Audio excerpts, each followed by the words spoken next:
What's going on, everybody? Welcome back to the newest episode of Over the Octagon podcast. We're a week out from UFC 309 between Jon Jones and Stipe Miocic, live from Madison Square Garden. The Over the Octagon boys are going to be in attendance for this event. We are beyond excited. Can't wait to see Jon Jones live in person. This week, we're going to be breaking down the entire fight card of UFC 309, giving our thoughts on all the different matchups. Looking at the card, it isn't great. I'm not, so sure it's going to be one of the best cards of the year, but there are some still really good fights on this. We're going to talk about it, and of course, it is Jon Jones. So how mad can he really be, right? It's going to be a great fight. If you're not already, don't forget, subscribe to the channel. Hit the thumbs up, like the video. If you're listening to the podcast on Apple Podcasts, Spotify, or Amazon Music, make sure you turn on automatic downloads. Never miss another episode. Rate the show 5 stars. Click the link in the description. Send us a text message. Let us know your thoughts on UFC 309. Peace. See you on the next one.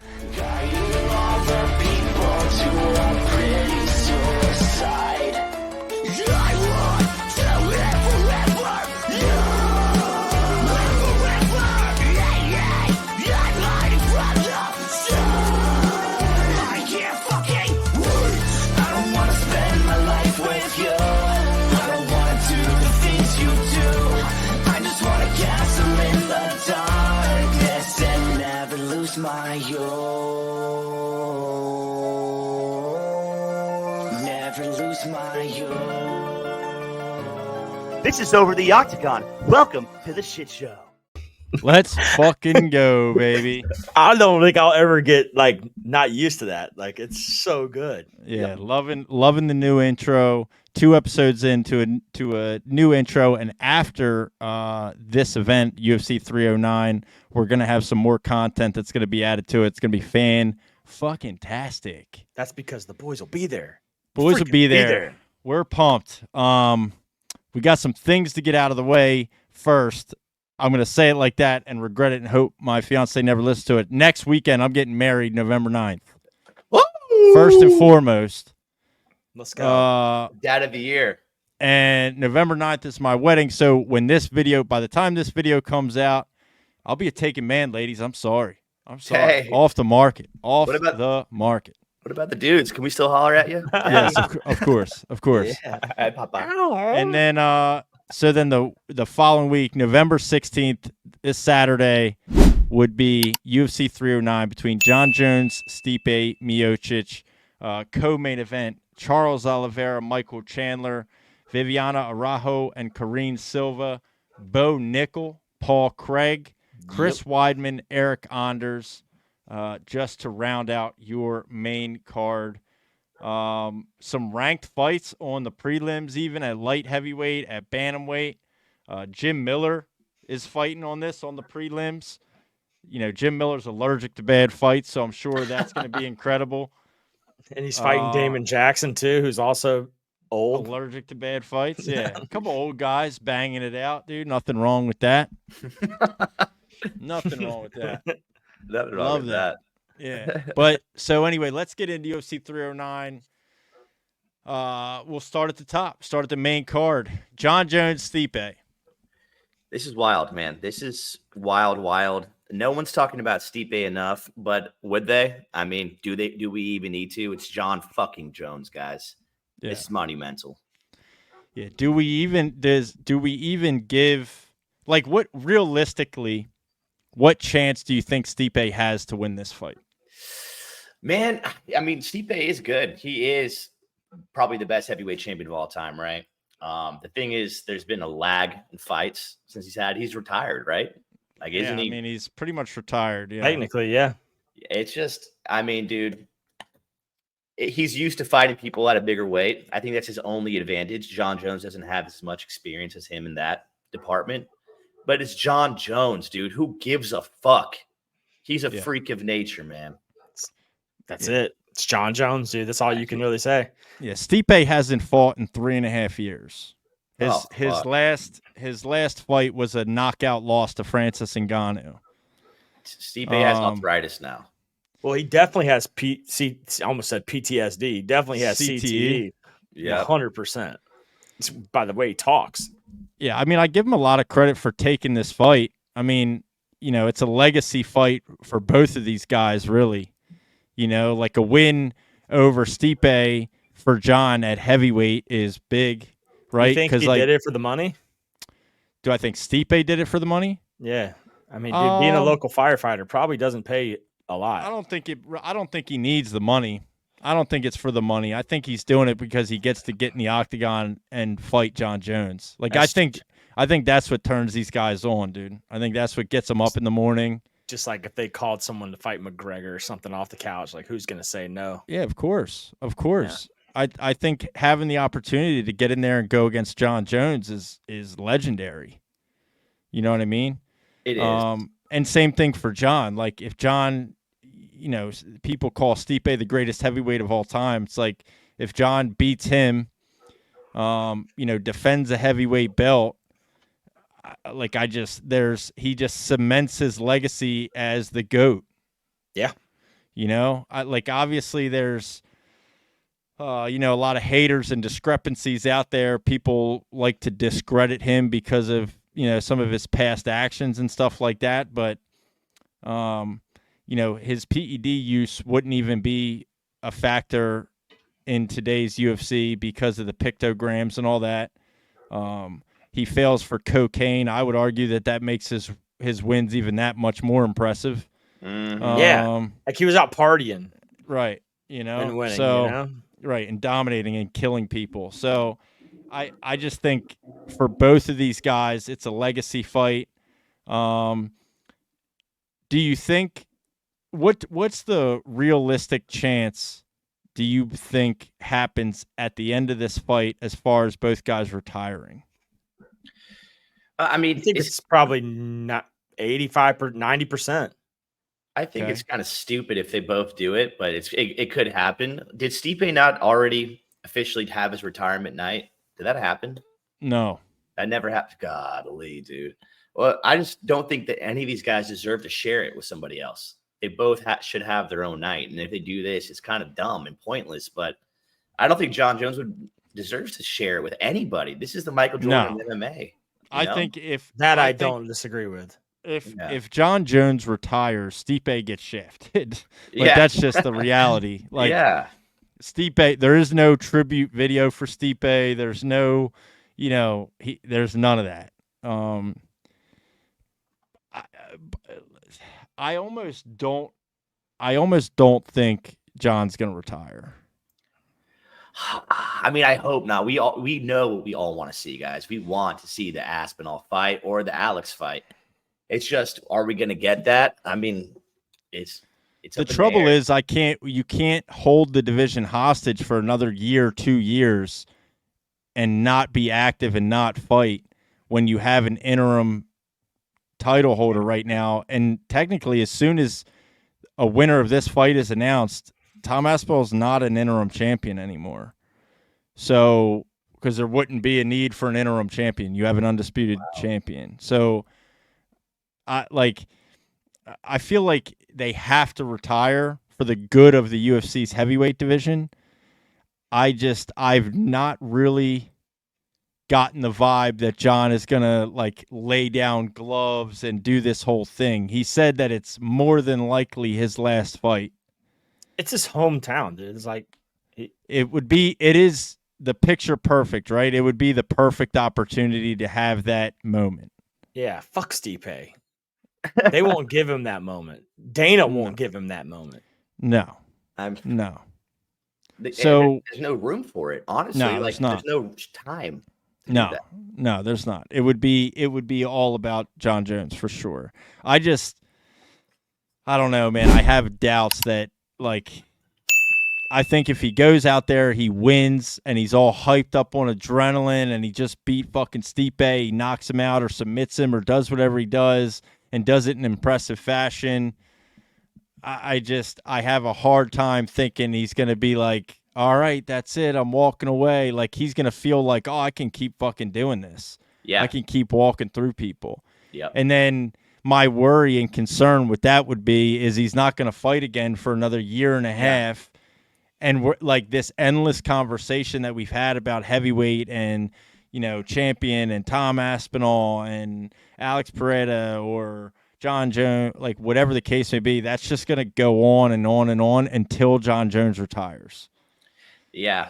As much as I hate really to, funny though, what? is if they made DC hold the mic for John's retirement.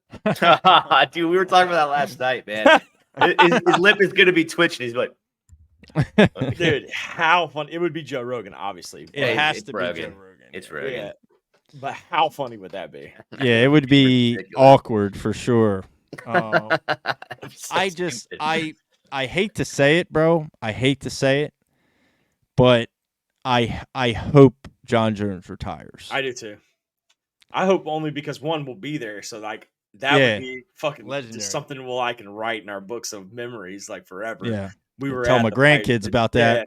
Like, boys, you don't even know. Greatest fighter of all time. I saw him retire. Yeah. I was there for his last fight. Yeah, but even like beyond that, like aside from that, just the ending of holding heavyweight hostage. Like if like him taking a step back and retiring just opens up so many more possibilities, unless the only way I would be glad he doesn't retire is if he goes out, he beats Stipe, hops on the mic after, and said, I know there's a fucking English guy that's been talking shit. You know what I mean? And then they fucking face off him and Tom Aspinall. Oh, God. Damn, that would be the greatest. That's what everybody wants, dude. That would be the greatest. That's the only way I would not want to see him actually retire, because then it means that we're going to get that fight. But as I see and look and see things now, I'm so skeptical that we're ever going to get that fight. And at having him as champion really just holds everything hostage. Yeah. You know what I mean? So as much as I hate to say it, as much as I love John Jones, I mean, it's time, brother. It's Madison Square Garden. It's Stipe Miocic, your heavyweight champ. Retire as a champ, undefeated, never been beaten. The only loss you have is because of a rule that now isn't even a rule. Yep. And for good I mean, yeah, you're the greatest of all time. Leave it that way. Walk away from the game. Nobody's going to come close to the records he set. I mean, I think he does it in the first round too. I honestly think it's going to be a first round finish. Yeah. So that's a good segue. So give me your predictions. Man, I think it's gonna be. I mean, I don't think it's gonna be sub for some reason. I think it's gonna be like a TKO. They're gonna stop it. He's just gonna be draining the fuck out of Stipe. He's gonna pounce on him. He's gonna drop him and pounce on him, and then that's gonna be it. I see it happening in the first, no matter what. And I just think he's too agile at heavyweight compared to these other heavyweights too, man. Like the only person that's more agile than him at heavyweight is Tom Aspinall, and that's because of the age difference. Besides that, dude, he's gonna swarm him and suffocate him and just beat the shit out of him first round. Joel, what do you think? I actually like the opposite. I think he takes it to the ground. And you think so? Finishes him on the ground. Yeah. It's like subs him? Yeah.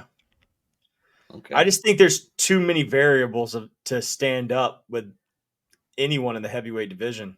And I think John knows that. Yeah. I think he's one mistake away from being knocked out. I mean, why would you risk that if you know that you're just as good on the ground? Well, I'm saying ground and pound win. Yeah, but he has to get him down like that. You know what I'm saying? Like I'm saying, he's running the risk of getting knocked out himself every moment he stands up with any heavyweight. Yeah. Well, it always starts on the ground, right? So, or it always starts on the feet. So he's going to have to stand with him to some degree, and he's going to have to. Yeah, but just like Cyril Gahn did when Cyril Gahn threw that right and he just ducked right under it and took him straight to the ground, and like next thing. So that's kind of how you see the Stipe fight playing out. Yeah. I agree. I kind of agree, and I kind of agree with both you because you're both saying similar things. Do you think he finishes him by TKO dirty, or you think he gets a submission? I think he finishes him on the ground by TKO. Yeah, so you're both saying the same thing. Yeah. No, but you said he knocked him down by standing up and then pounced on him and finished him. I'm saying like he takes him down. I'm saying he takes him down and like ground and pounds him while he's on the ground. Like I feel like he wants to get this now that this new rule's back. I feel like he wants to redeem that. Like he's gonna want to get down there, throw some elbows, get imagine he gets a TKO win by 12-6 elbows. Yeah, like John is smart, man. Like he's a smart fighter, so he's not gonna make too many mistakes. And I think he knows that. I mean, Stipe Miocic, granted, he's gotten knocked out before, and he's probably on the last leg of his career.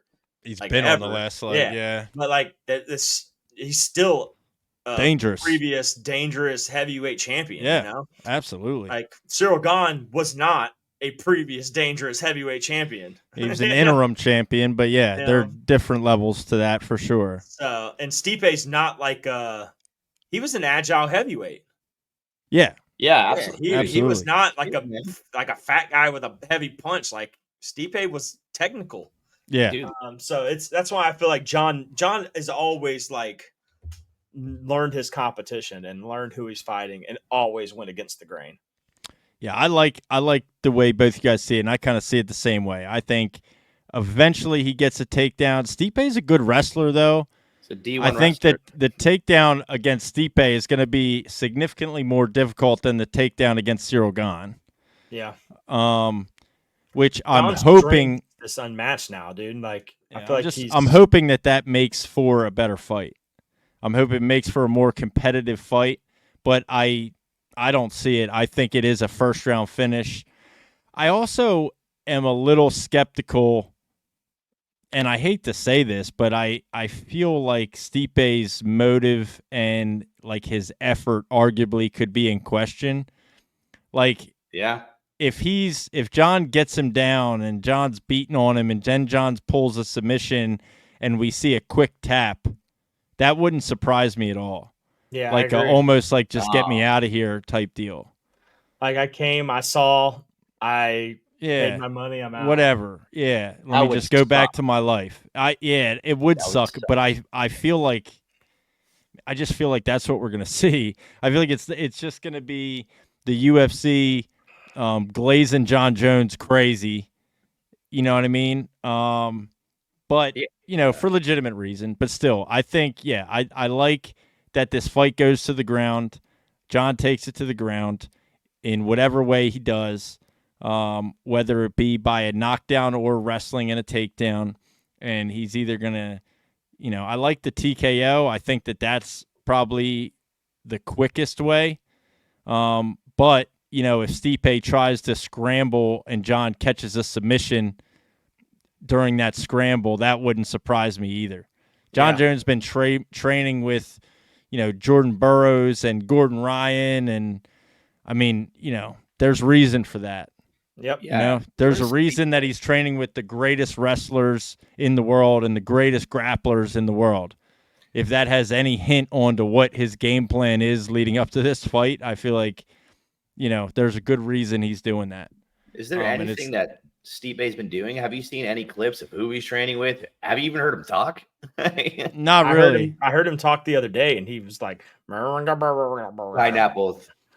Yeah, he so couldn't really form a sentence. I'm just glad that I'll hope, because we're not there yet. It's not November 16th yet.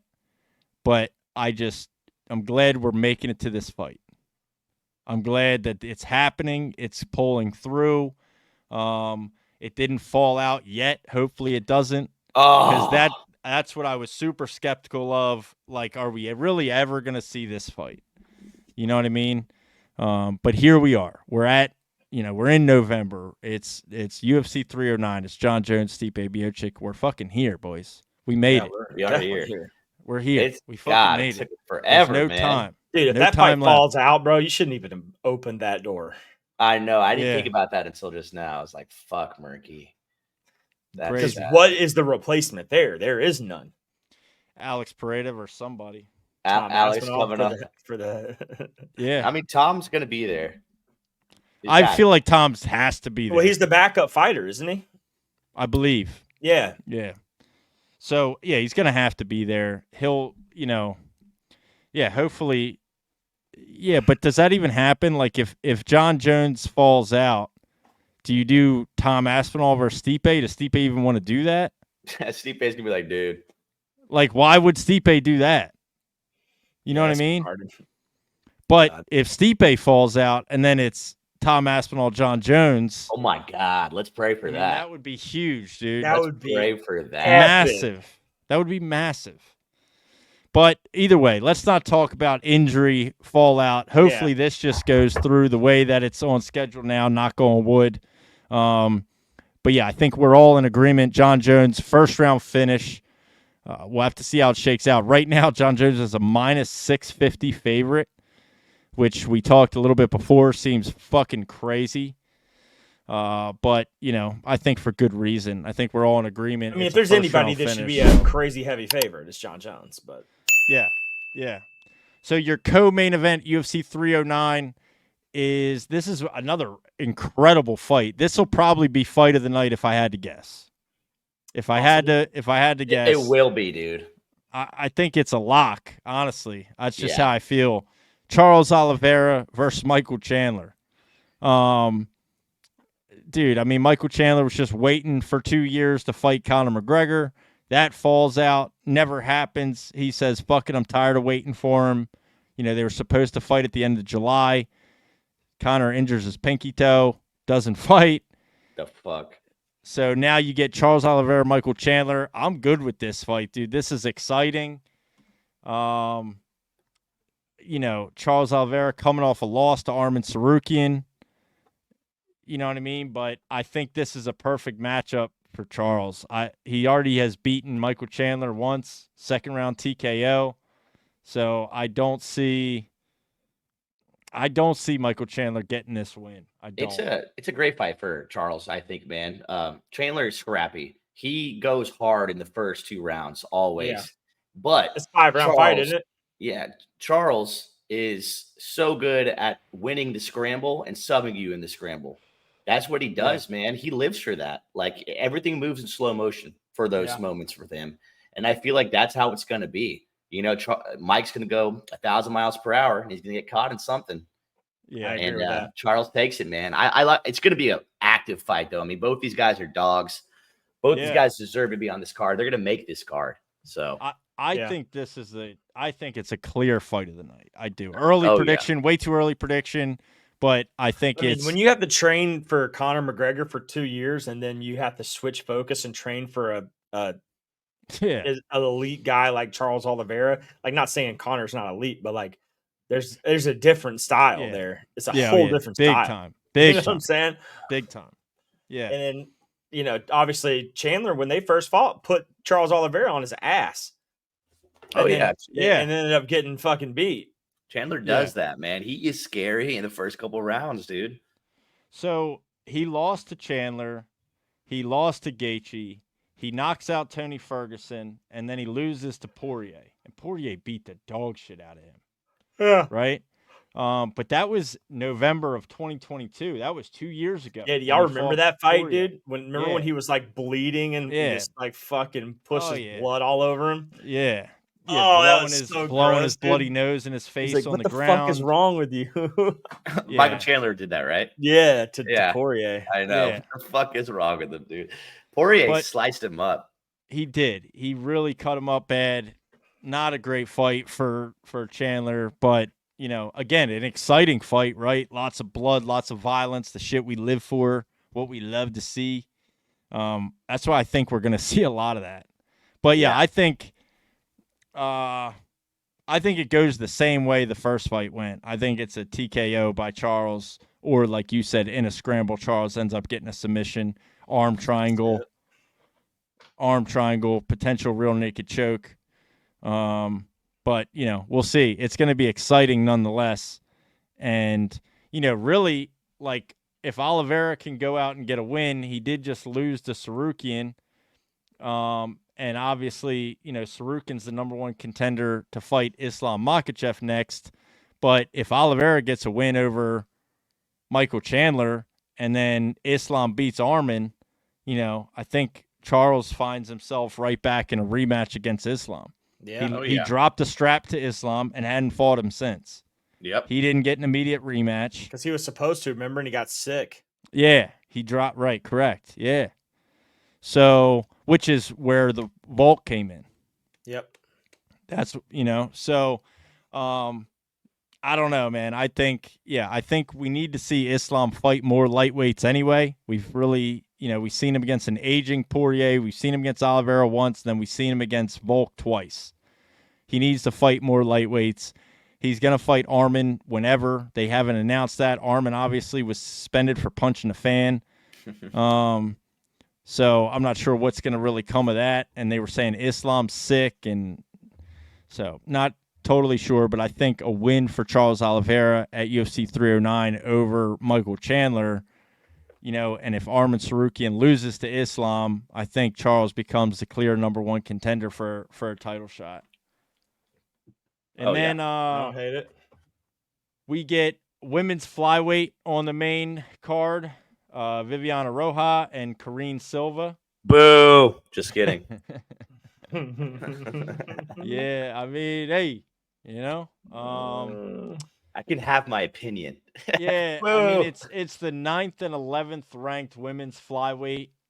Karine Silva looked really good in her last fight, right, against De Silva, who we saw fight last night. Yeah. But Karine Silva put on a really nice striking clinic her last time out. She looked probably the best she's ever looked.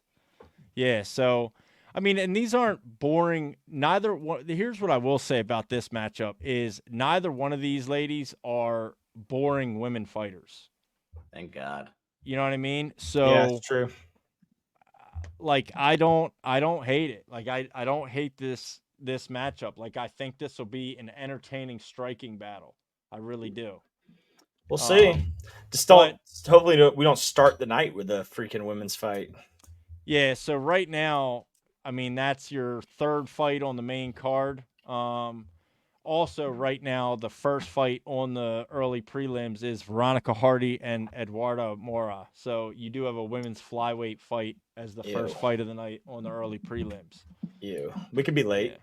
Yeah. Just drink a couple beatboxes, right? Yeah, we'll start. Yeah, we'll start ourselves Madison at Square Garden. Them things will be like $20. Yeah, we're gonna get a drink on our way up to the seats there, and oh man, you gotta start it off with a Long Island iced tea just to get fucking bent walking in. I think we're just gonna overdose on Red Bull all night. Oh yeah, lots of Red Bull will be drank. That's it. Obviously, me, Thomas, his wife, and my wife, all four of us are sober. So Joel's the only one. Oh no, I'll be sober with y'all, dude. He's the only one that could possibly You're not going to partake. drink at this? No, not at all. No way. No. I don't believe you. I swear. Right. I just still don't believe you, but that's fine. Take your word for it. Oh yeah. So that's awesome. Middleweight bout after that. The second fight on the main card. This one I'm super excited for too. The odds I feel like are crazy. We mentioned them. Bo Nickal. Yeah. Back against Paul fucking Craig, the Bear Jew. Bo Nickal, obviously only 6-0. Super young in his career. 3 fights in the UFC right now. His last fight against Cody Brundage was the only time he's ever been out of the first round. So, I mean, but this is tough. He's going against a guy that's experienced. Who is a submission artist. Who is an incredible jiu-jitsu athlete, absolutely. But, who's also on a 2-fight skid. Yep. You know what I mean? But, to be fair, those 2 fights that Paul Craig has lost are against Brendan Allen, who's currently ranked 9th, and Kai Baralho, who's currently ranked 6th. Yeah. Right? Previously to that, it was Muniz, which he beat. He lost to Johnny Walker. He got KO'd by Johnny Walker. He got KO'd by him, which dude. Which is really bad. Really bad. But do you remember how he got KO'd, though? He caught his leg and then threw a straight right and just dropped him. Yeah. I remember that fight, actually. I mean, and then it's Ozdemir he lost to decision. He beat Krylov Jamal Hill by submission. Yeah, he beat Jamal Hill when he was still at light heavyweight. He obviously came down. He KO'd Shogun Rua. Damn. You know, I know, dude. Like, he's fought fucking everybody, bro. That's why I said, dude, minus 1,000 it's crazy. That's a little reckless. That is reckless, man. He submitted Nchekwu, who we just saw fight, and Jekwu, yeah, who we just saw beat Chris Barnett. And Jekwu, trash. Oh, yeah. Yeah. Booty snake. I mean, he beat Ankalaev. Hey, let's go. Uncle Ankalaev is a He creep. subbed Ankalaev. Paul Craig. Put some respect on Craig, man. I feel like you have to, brother. When you really deep dive and look at some of Paul Craig's wins, he's not the same anymore, dude. He did not look the same these last two fights, dude. Let's throw a 20 sack on Craig and see what the fuck happens. I don't want to bet against Bo Nickal because I want Bo Nickal to win, but yeah, this is by far, hands down, Bo Nickal's toughest without a doubt. Not even close. But this will shut up a lot of people if he wins. Yeah, and I'm ready for Bo Nickal's career to start speeding up. Like, they've taken his time to groom this man. They haven't only done 6-0, Nick. Yeah. Like he's really so fresh. Time, dude. He's so new. He's got to fight more than once every 9 months, though. You know? You want a little bit more activity. I want to see him he's young. Yeah, he should be. So, I mean, he fought in April, obviously, at UFC 300. He fought Cody Brundage. We're in November now, so that's 7 months. Before that, he fought it was at Madison July. Square Garden. Yeah, and that was July 8th of the previous year. So that was 9 months. Yeah. He fought Val Woodburn, who isn't even in the UFC, wasn't in the UFC. That was a last-minute replacement. Yep. But then previous to that, he fought Jamie Pickett, and that was in March. That was 3 months. Yep. You know what I mean? And I feel like that's what more people want to see, is that like more of a quick turnaround and start to get some of these fights under his belt. But, again, he's 6-0. He's young. He's very, very new to the sport. I feel like because of the hype around him and just how much of like a true blue chip athlete he is. Yeah. People want him to give him a fucking top 5. I mean, you know what I mean? To be fair, he's never fought in the prelims. Damn. Yes, he has. Has he? Yeah. You sure? Yes, he has. Yes. Those fights against Jamie Pickett and I think they started the main card. Val Woodburn was on the main card. I think Jamie Pickett started the main card too. First fight of the night, or first fight of the main card. That was his first fight in the UFC. Yeah, I think he was immediately on the main card. I'm pretty positive. If I'm wrong, I'm wrong, but I'm pretty positive he hasn't fought in the prelims. That was when John Jones fought Cyril Gane. Yeah. That was the first fight of the night. You are correct. That is the first fight of the main card. Yeah, he has not fought on the prelims in his career. He has never fought on the prelims. No. Oh, my God. He went straight out of the Dana White Contender Series and went straight into the main card, never fought on the prelims. Oh, my God. Okay. That's insane, actually. Well, he's not opening the card for this. So, all right, before we move on, predictions, obviously. Honest predictions. I mean, I think there's a reason he's a minus 1,000 favorite. I think he gets it done. I don't think it's in the first round. Unless he may knock Paul Craig out. He might. That's what I was just about to say. I think he gets a KO or TKO victory against Paul Craig. I don't think he subs out Paul Craig. No shot. Yeah, but I do think he could win a decision, honestly. He could fake a takedown, throw an overhand right, and plant Paul Craig. Ooh, that I like that. I like that. Kind of like he did with Val Woodburn, where he thing. Just came in and just straight right down the pipe. Yeah, that's my prediction. It feels right coming out. I'm just going to stick with that. Feign a takedown, overhand right, plants Paul Craig, either TKO, he jumps on and beats the brakes off of him.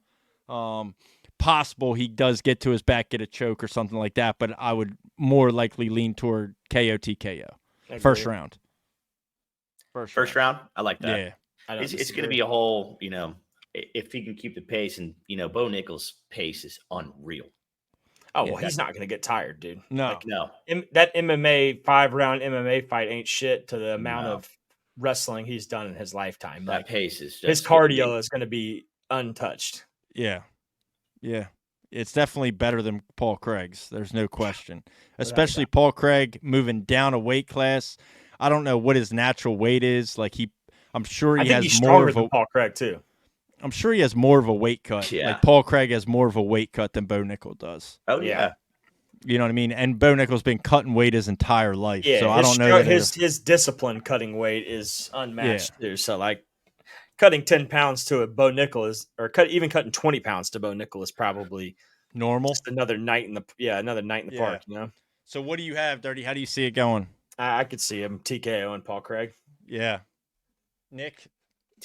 Honestly, I'm not riding the bandwagon, but I am. TKO. Dude. He's gonna drop him, swarm him, and he probably not even gonna hurt him that much, but he's gonna throw so many punches while he's swarming him, they're gonna pull him off because I mean, it's bound to happen, you know. Yeah. I'd like to see how his striking has improved over the last 9 months too. Me too. How he's got the best camp, you know. This guy's he's getting the best training. That's why they're taking their time with him, because he's training with the best, you know. He is. Yeah, he is. Your first fight on the main card at UFC 309, Chris Weidman, local guy, New York guy, against Eric Anders. Both coming off wins. You know, both older guys, man. Chris Weidman, famous for fucking piecing up Anderson Silva, right? I know. Yep. Crazy. Also now famous for poking the eyes of his last opponent 900 times and still winning. That was wild, dude. Literally had to blind his opponent to win. That's true. Eric Anders recently lost to Marc-Andre Barriault, who we watched at UFC Edmonton last get knocked out again for the second time. God. He got knocked out by Joe Pyfer in his previous fight as well. You know, and he beat Eric Anders. Eric Anders then beat Jamie Pickett, and now here we are. He's fighting Chris Weidman, who, that was a weird one. The last time, that was March 30th. That was in Atlantic City. That was UFC Atlantic City. That's the last time we saw Blanchfield as well. And he poked Silva in the eye like Bruno 4 Silva? times. Yeah. I mean, that was ridiculous. He lost to Ramon Tavares. He lost to Uriah Hall. He got TKO'd by Uriah Hall seconds into the first round. Yeah, he lost his belt to Rockhold, right? Luke Rockhold. Who? I believe Chris Weidman, because White was champ. Yeah. Yeah, maybe. it was Luke Rockhold, yeah. And then he just became a punching bag for a little bit. Yeah, he lost to Yoel Romero. He beat Kevin Gastelum. He lost to Souza. I mean, I don't know. I mean, you know, this fight, there's no implications to this fight. There's, you know, it really does nothing in the middleweight division.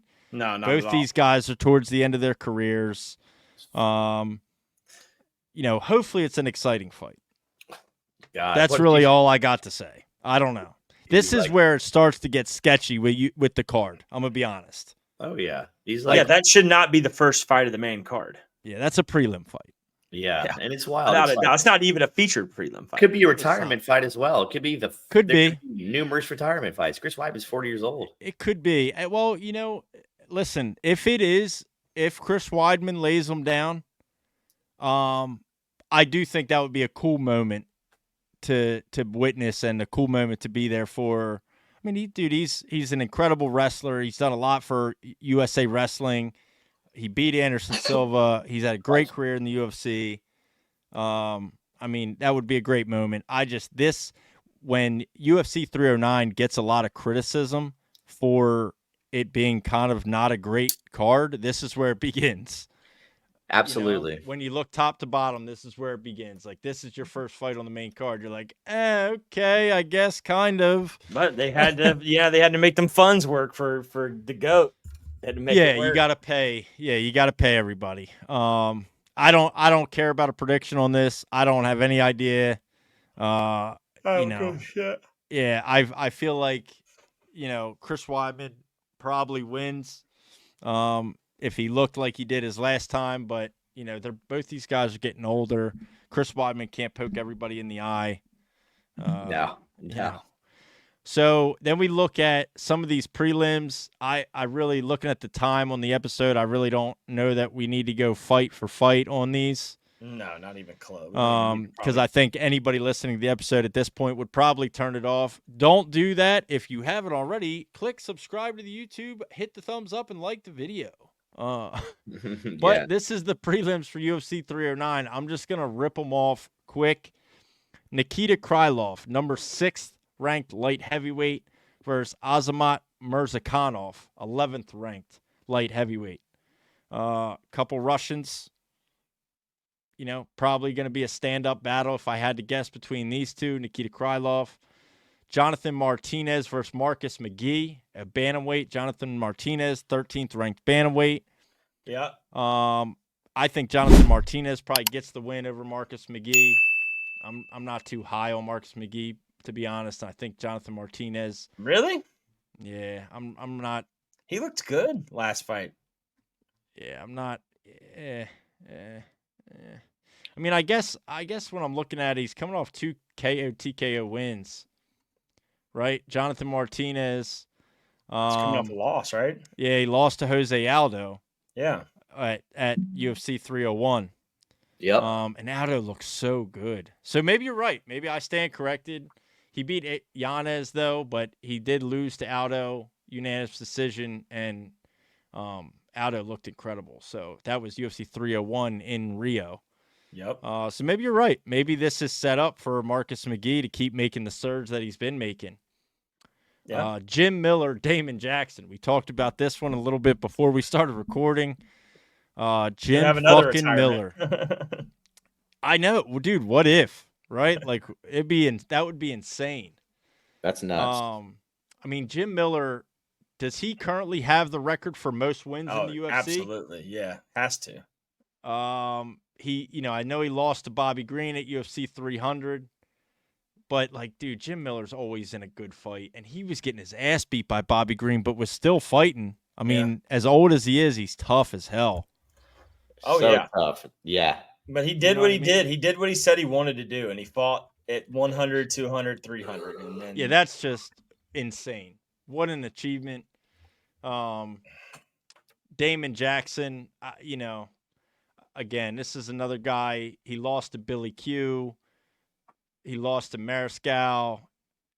I feel like this is a good this could be a good one for Jim Miller to get a win on his way out. The odds on this fight are pretty even, -142 for Miller, +120 for Damon Jackson. Pretty evenly matched. Yeah. We may get 5 retirements in one night, guys. Dude, it's possible. Honestly, you could get one between Jim Miller, you could get Chris Weidman, and you could get John Jones and Stipe. And Stipe. And Damon Jackson's old too. You could get Damon Jackson too. So that's your first fight on the prelims. The early prelims on this are Mickey Gall, Ramiz Brahimaj, Basil Hafez, and Oban Elliott.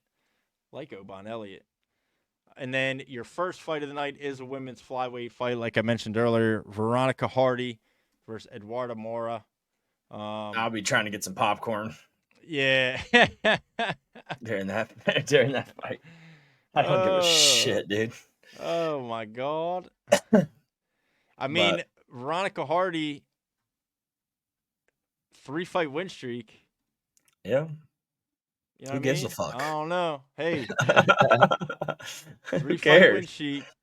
But yeah, this is bottom of the barrel women's MMA flyweight. This is not great. It's not great. Dan Hardy's a scrub, dude. Yeah. And he's married to her. So she gets away with that as well. All right. So after that, all things considered, we'll close out the episode like this. All things considered, rate UFC 309 1 out of 10. What do you got? I'll let Nick go first because I don't want to be too harsh. The whole card, right? Yeah, rate the whole card out of 10. All things considered. Top to bottom. Top to bottom. 6. And that's being generous. Yeah. The only competitive fight I see is the co-main. Sorry. I was gonna give it a 6.5 out of 10. I think that's fair. I was gonna say 5.5 and possibly argue for a 6 solely based on John Jones, Charles Oliveira, Michael Chandler. Yeah. And I mean, and Bo Nickal, like I feel like Bo Nickal, Paul Craig is kind of slipping under the radar on this a little bit, and it's maybe not getting as much notoriety as it deserves. But yeah, man, I gotta give it at most this is a 6 out of 10. But it's a must see. Even though it's a 6 out of 10, it's a can't miss must see. Yeah.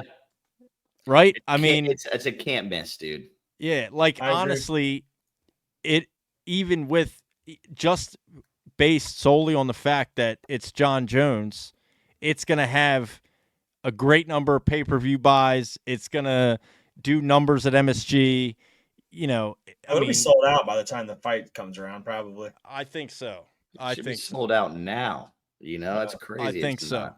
And if anything gets more hinted towards John retiring or something like that, it's going to immediately sell out. So yeah, I think if he wants to make as much money as possible, he calls his retirement now. That way they can make a video for him. You know, do it right. You know, send him off into the sunset. Exactly. The greatest of all time, the greatest the sport's ever seen, no question, no contest. I'll cry. No discussion. You'll cry? Probably. I'll fucking cry with you, dude. We'll be up in there in MSG. I almost cried when the Korean Zombie retired, dude. What does that tell you I'm going to do when fucking John Jones does? Yeah, well, my favorite fighter ever. That was a crazy moment, you know? The Korean Zombie thing was just a cinematic moment, too. Like the crowd singing his song. In his hometown, just ridiculous, bro. That was just absolutely ridiculous. But anyway, that is UFC 309. John Jones, Stipe Miocic, November 16th, Madison Square Garden. The boys will be there. If you are going to be in attendance at this event, comment on the video, let us know, or click the link in the description of the audio-only versions. And send us a text message, man. Let us know you're going to be at 309. Let's link up. Let's meet some listeners, talk to some people. We're going to be shooting some content. The intro that I played in the beginning of the video is not totally finished. We're going to shoot some content and do some videos and stuff while we're in Madison Square Garden at UFC 309, and we'll make sure to add some of those moments into our intro to make it even fucking sicker than it already is. Let's go. Be riding. But that's all we got. That's it for this week. Let's fucking go John Jones, baby. Let's go John Jones. Peace. Let's go. Don't retire. Boys.